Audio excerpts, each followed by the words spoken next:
Mamoun Ngom, directeur des télécommunications au ministère de l'économie numérique et des télécommunications.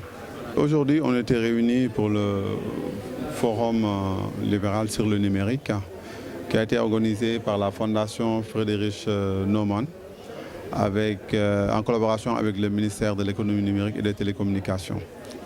Au-delà de la cérémonie d'ouverture où on a vu la participation de Madame le ministre Ndeye Tické Ndiaye Diop, nous étions à un panel sur le e-government.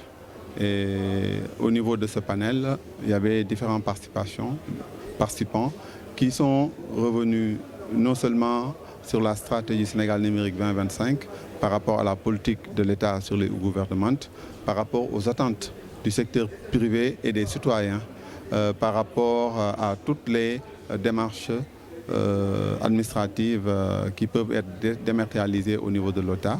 On a parlé aussi de culture numérique et d'identité numérique et bien sûr de confiance numérique.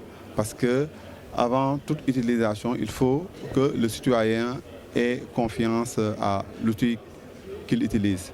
Et on a abordé tous ces aspects et nous avons bien relevé les attentes du citoyen et de l'écosystème du numérique par rapport aux différentes parties prenantes, que ce soit l'État, que ce soit les entreprises, que ce soit le citoyen.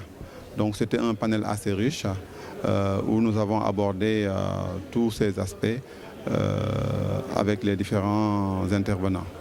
Oui, justement, relativement à la stratégie Sénégal numérique 2025, il y avait le prérequis 2 qui était très important, qui concerne la confiance numérique et la sécurité.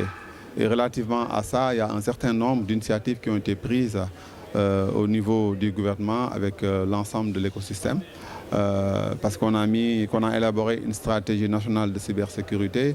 Il y a un projet de mise en place d'un centre de veille et d'alerte contre justement les incidents informatiques.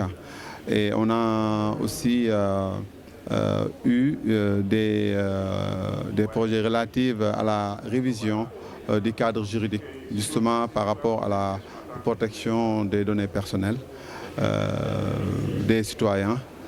Donc il y a un certain nombre d'initiatives justement. On a revu aussi le cadre juridique avec le nouveau code des communications électroniques où il y a cet aspect, c'est-à-dire la protection de l'utilisateur qui occupe un pan important par rapport à ce nouveau code des communications électroniques qui remplace le code des télécommunications. Par rapport au numérique, en fait, les perspectives sont assez larges parce que tout est basé au niveau de la stratégie Sénégal numérique 2025. Il y a un certain nombre de réformes qui ont été initiées, un certain nombre de projets. Aujourd'hui, le Sénégal a un plan national haut et très haut débit. On a actualisé le service universel aussi, pour qu'on puisse avoir un aménagement numérique du territoire, c'est-à-dire que les infrastructures puissent aller auprès des citoyens au niveau du territoire national. Bien sûr, avec le développement des services aussi, il y a un ensemble, comme j'ai dit tout à l'heure, c'est un écosystème et chaque partie prenante a un rôle à jouer. Aujourd'hui, les opérateurs de télécommunications dotent les populations de services 4G, 4G plus même. Au-delà de ça, il y a un certain nombre de services, par exemple services financiers par rapport à l'utilisation de l'argent mobile au niveau des transferts. Il y a aussi au niveau des démarches administratives un certain nombre de procédures qui sont dématérialisées.